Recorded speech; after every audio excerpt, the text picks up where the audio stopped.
ሰላም ጤና ይስጥልኝ አድማጮች፣ የሰዓቱን ዜና ይዘን ቀርበናል። ከዜናዎቹ ጋር አለም ዘውድ በቀለ ነኝ። ፊንቴክ ኢንቨስትመንት ግሩፕ ከዚህ በፊት BYD ኤሌክትሪክ መኪና 50% ቅድመ ክፍያ 950 ሺህ ብር ከፍላችሁ ቀሪውን 950 ሺህ ያለምንም ወለድ በ5 ዓመት ውስጥ ከፍላችሁ ትጨርሳላችሁ በማለት ቢያንስ ከ1430 ሰዎች በድምሩ ብር 600 ሚሊዮን ብር በማጭበርበር ተጠርጥሮ የድርጅቱ ዋና ስራ አስኪያጅ አቶ ዳንኤል ዮሐንስ 19 ተደራራቢ ክሶች እንደቀረቡበት ተገለጸ።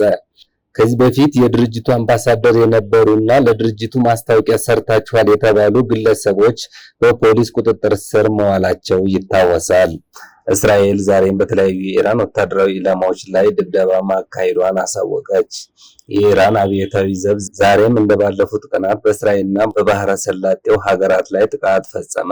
እስራኤል ትላንት ሐሙስ የኢራንን የባህር ኃይል ዋና አዛዥ መግደሏን የእስራኤል የመከላከያ ሚኒስትር እስራኤል ካትዝ ያሳወቀ መሆኑ ሲታወስ፣ ዛሬም እስራኤል አሜሪካ የሆርሙዝ ወሽመጥን የማስከፈት ቀነ ገደብን በ10 ቀን ያራዘመች መሆኑን ያሳወቀች ሲሆን፣ እስራኤል በተናጠል በኢራን ዋና ከተማ ቴህራንና በሀገሪቱ ምዕራባዊ ክፍል የሚገኙ ወታደራዊ ኢላማዎች ላይ ያነጣጠረ ከባድ ድብደባ መፈጸሟን የሀገሪቱ መከላከያ ሚኒስቴር አሳወቀ። በተጨማሪም አሜሪካ የኢራን መንግስት ከድንበር ውጪ ወታደራዊ ኃይልን ማንቀሳቀስና ተጽዕኖ የማሳደር አቅሙን ሙሉ በሙሉ ለማሽመድመድ መጠነ ሰፊ ጥቃት እየፈጸመ መሆኑ ታውቋል። የኢራን አብዮታዊ ዘብ በበኩሉ ዛሬም እንደከዚህ በፊቱ ሁሉ በእስራኤልና በባህረ ሰላጤው ሀገራት ላይ የሚሳኤልና የድሮን ጥቃት መፈጸሙን ያስታወቀ ሲሆን ስለደረሰው ጉዳት እስካሁን የተባለ ነገር የለም።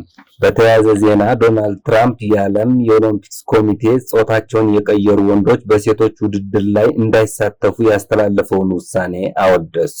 ለዜና ምንጮቻችን CNN፣ ጄሩሳሌም ፖስት እና አልጀዚራን ተጠቅመናል። መልካምን ሁሉ በመመኘት እዚህ ጋር እንለያያለን። ሰናይ ጊዜ። ለፈጣንና አስተማማኝ መረጃ ላይክ፣ ሼር፣ ሰብስክራይብ፣ ኮሜንት ያድርጉ።